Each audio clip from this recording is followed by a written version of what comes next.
Hey guys, and welcome back to another video on the channel. We all know how much of a dominant force Mercedes was in the 2020 F1 season, but what would the season have been like if they never competed? Who would have won what? That's what we're going to find out today, in what the 2020 F1 season would have been like without Mercedes. Lewis Hamilton and Mercedes dominated the Drivers' and Constructors' Championships in 2020, with Hamilton winning 11 of the 17 races, and Mercedes securing a third of all points across the season. But the season would have been very different if, for whatever reason, both Mercedes cars never took part. It is worth mentioning before we begin that because of the F1 point system, just because a driver finished in third in the real world does not automatically mean they're now going to finish in first with both Mercedes drivers gone. But with that being said, no one will be surprised to see that Max Verstappen will have won his first World Drivers' Championship.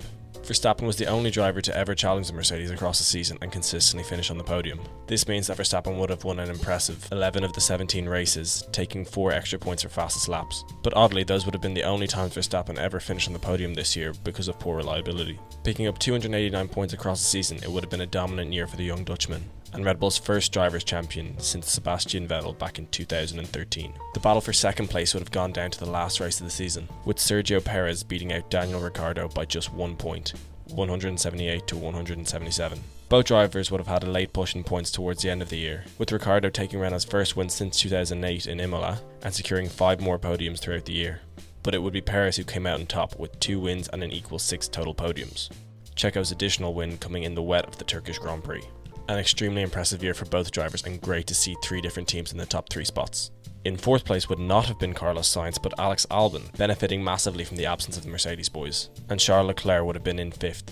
In the absence of Mercedes, Albon's season looks far less disastrous. Taking the first win of his career in Mugello and 5 additional podiums throughout the year, Albon would most likely hold on to his seat for the following season and not suffer the fate of Red Bull's cursed second seat.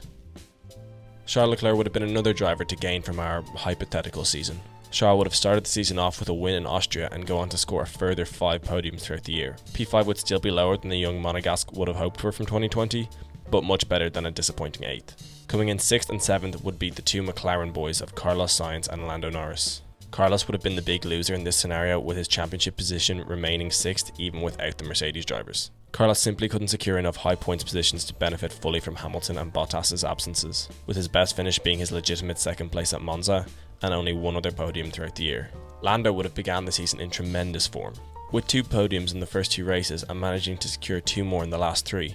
But he still would have ended up with just 131 points and have been 10 points adrift of his teammate. His best result would have been P2 in Austria. Filling in the final 3 positions of the top 10 are Pierre Gasly, Lance Stroll and Esteban Ocon.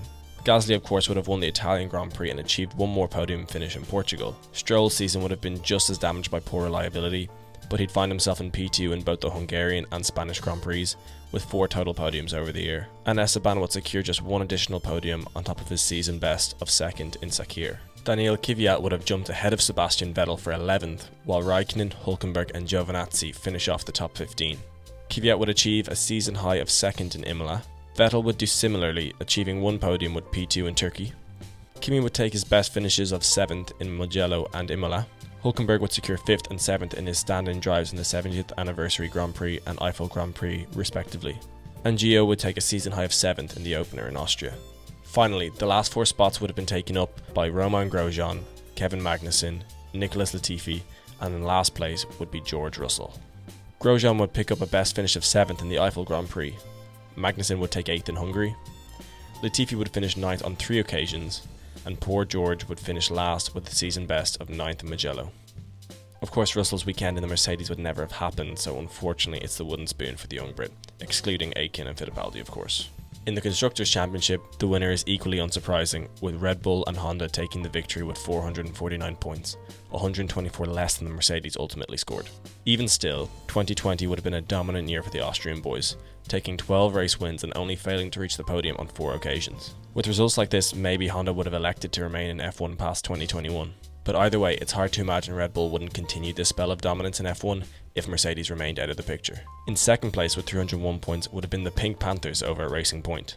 Whether or not they should even be in this video, as their RP20 is essentially just a Mercedes W10 painted pink, is up for debate, but for now they're in and they're P2. Racing Point undoubtedly underperformed in the real world this year, as they only finished 4th in the championship behind McLaren, even though they looked like the 3rd fastest car for most of the year, but they benefit nicely from our points reshuffle to claim the position they should have had all along behind Red Bull. With 2 race wins and 9 total podiums, it would have been a very successful year for Lawrence Stroll and his men. In a clear demonstration of just how much Mercedes' absence would have reshuffled the order, it's Renault that take third in the championship with 275 points. Also benefiting hugely from the points reordering, Renault would join Racing Point and jump McLaren and finish in P3 in the championship.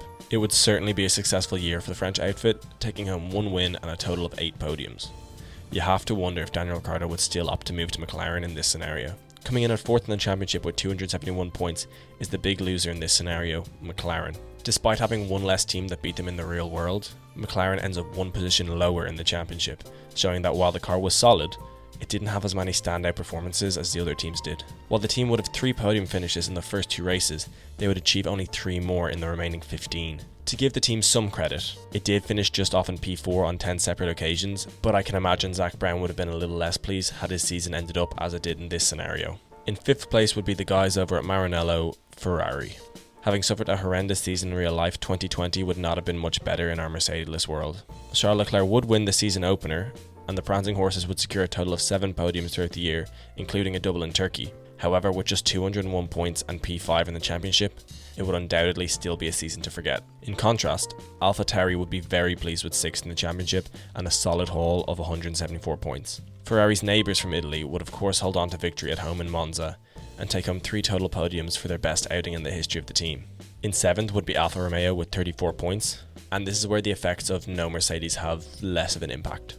Teams like the Swiss manufacturers over at Alfa Sauber, who were rarely in the points last year, mostly stay that way, and score rather little even in this scenario. However, Alfa do take a much more commanding hold of their position of P7, as you will soon see. In 8th would have been Jean and Gunther over at Haas with just 12 points. What was a very poor season in real life for the American team is no different here. Just 12 points is still a terrible return on a year with just 8 other competitors.